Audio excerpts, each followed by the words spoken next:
original ancestors was, being that the land was connected, they were free to roam from east to west, north to south. So, being that that's a fact that they did roam throughout this land, they were everywhere. There was no one place that they were. It's now even documented when you go to what they're calling the Caucasus Mountains, and you look at some of the caves, and you look at what was written on the caves, there's no way possible that, quote-unquote, Caucasoid people were speaking that language. Those were our ancestors who hid up in the caves during the floods, the great rains. So as I've stated, and I'll say again, is nowhere that we did not populate this entire planet.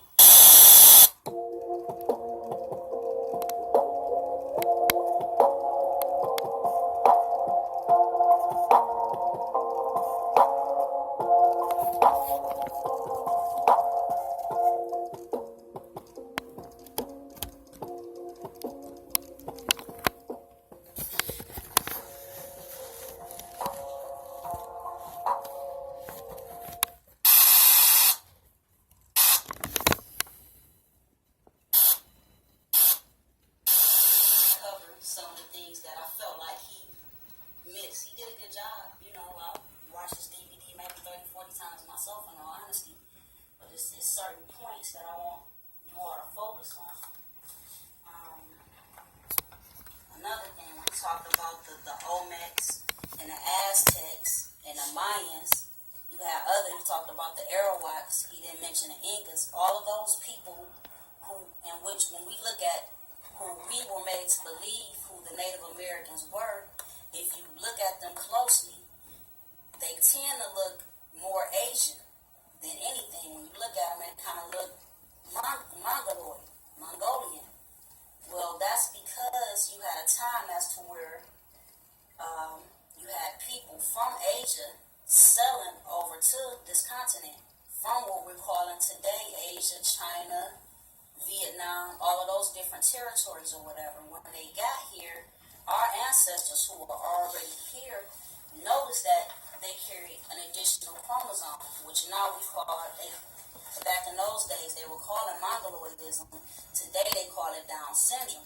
Being that our ancestors noticed that they carried those traits, we began to mix in with them. And when you mix in, that's how you get these different names. And another thing, this is what I was taught concerning the spelling of Moor. You notice when you're dealing with the Washita, and ours said it's M-U-U-R. When you look in some of the historical books, they're spelling it M-O-R. You got Moreno, Morene. You got all of these different spellings of the word. Well, when you begin to become more trilingual, what you learn is that the vowels within words, which will be the UU and the OR, within ancient languages, the vowels are interchangeable. So that's just like when you look at my name, Samir.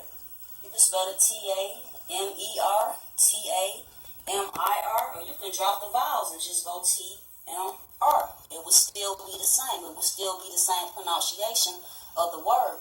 The reason that the vowels are interchangeable, if you know anything about the Arabic language, the nugat, which would be the vowels, was added because you had different people coming in who were learning the language and didn't know how to pronunciate the words properly.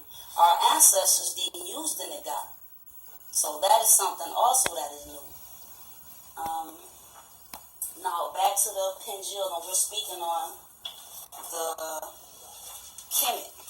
In here where the original ancestors was, being that the land was connected, they were free to roam from east to west, north to south.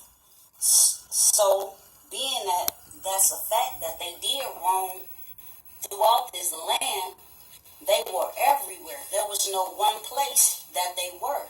It's now even documented when you go to what they're calling the Caucasus Mountains, and you look at some of the caves and you look at what was written on the caves, there's no way possible that, quote-unquote, Caucasoid people were speaking that language. Those were our ancestors who hid up in the caves during the floods, the great rains.